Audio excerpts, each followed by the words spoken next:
Brothers and sisters, Frères et sœurs, I am truly je suis grateful to vraiment speak to reconnaissant de you vous on parler, this en cette journée historique, du don sacré de la prêtrise et du merveilleux pouvoir qu'elle représente pour les jeunes de cette dispensation. Je prie pour que, malgré mes imperfections, l'Esprit m'aide à enseigner la vérité. La première présidence a rappelé aux détenteurs de la prêtrise d'Aaron qu'ils vivent à une époque de grandes possibilités à saisir et de grands défis à relever. Une époque où la prêtrise a été rétablie. Qu'ils ont l'autorité d'administrer les ordonnances de la prêtrise d'Aaron. Et qu'en exerçant cette autorité dignement en s'aidant de la prière, ils seront une grande bénédiction pour les gens qu'ils côtoient. Dans l'Église, il nous est aussi rappelé à nous, jeunes gens, que nous sommes les fils bien-aimés de Dieu et qu'il a une œuvre à nous faire accomplir, et que nous contribuons à son œuvre qui est de réaliser l'immortalité et la vie éternelle de l'homme. La prêtrise est l'autorité d'administrer les ordonnances et les alliances de l'Évangile du Sauveur aux personnes qui sont dignes de les recevoir. Grâce à ces ordonnances et ces alliances sacrées, nous bénéficions intégralement de l'expiation du Sauveur qui nous aide à accomplir notre destinée divine.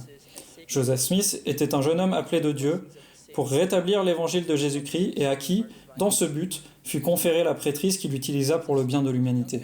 Doctrine et Alliance 135 cite les nombreuses bénédictions que Joseph a données aux jeunes de cette dispensation.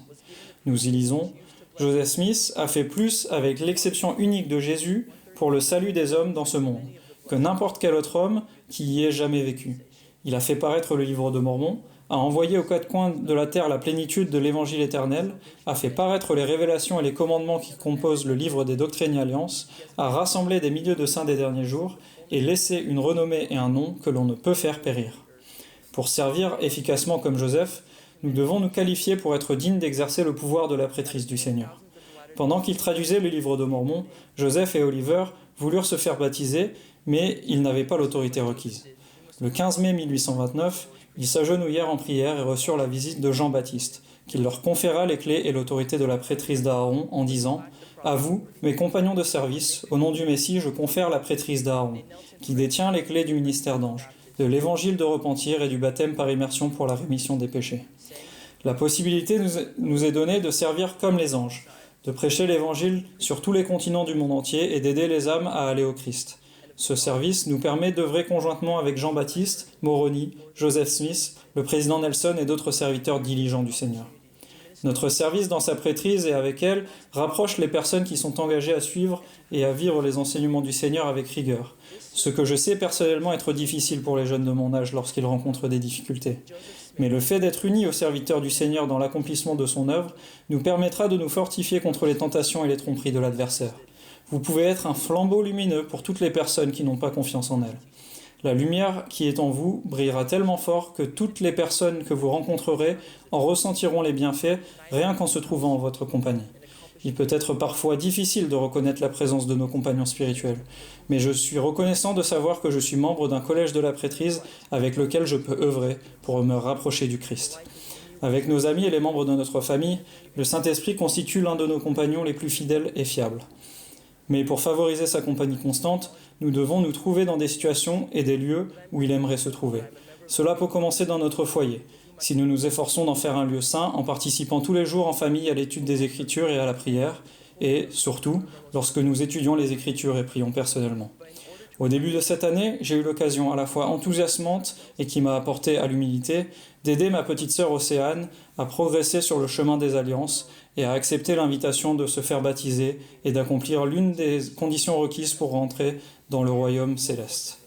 Elle a repoussé son baptême d'1 mois pour attendre que je sois ordonné prêtre afin de m'accorder l'honneur d'accomplir l'ordonnance, tandis que nos sœurs ont eu la possibilité d'œuvrer dans une tâche de la prêtrise en étant témoins.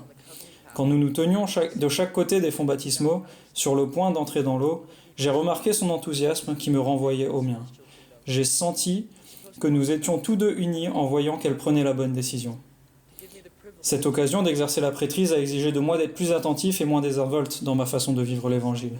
Afin de me préparer, je suis allé au temple tous les jours de cette semaine-là, avec le soutien de ma mère, de ma grand-mère et de ma sœur, pour accomplir des baptêmes pour les morts. Cette expérience m'a appris beaucoup sur la prêtrise et sur la manière dont je peux l'exercer dignement.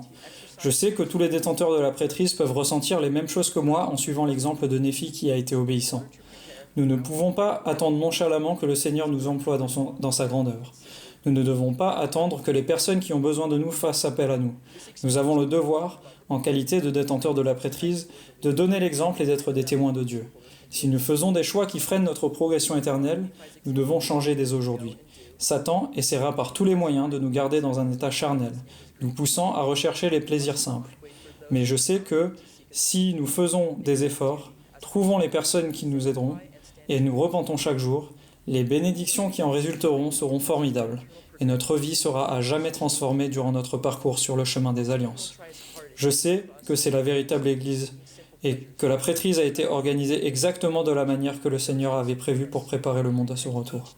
Je sais que Joseph Smith est le prophète du rétablissement, et que le président Nelson est notre prophète vivant actuel. Je nous invite tous à étudier la vie de ces grands détenteurs de la prêtrise et à chercher à nous améliorer chaque jour afin de pouvoir être prêts à rencontrer notre Créateur. Au nom de Jésus-Christ. Amen. I know that Joseph Smith was the prophet of the Restoration, and that President Nelson is our living prophet today. I invite all of us to study the lives of these great priesthood holders and seek to improve ourselves daily so we can be ready to meet our Maker. In the name of Jesus Christ, amen. Amen.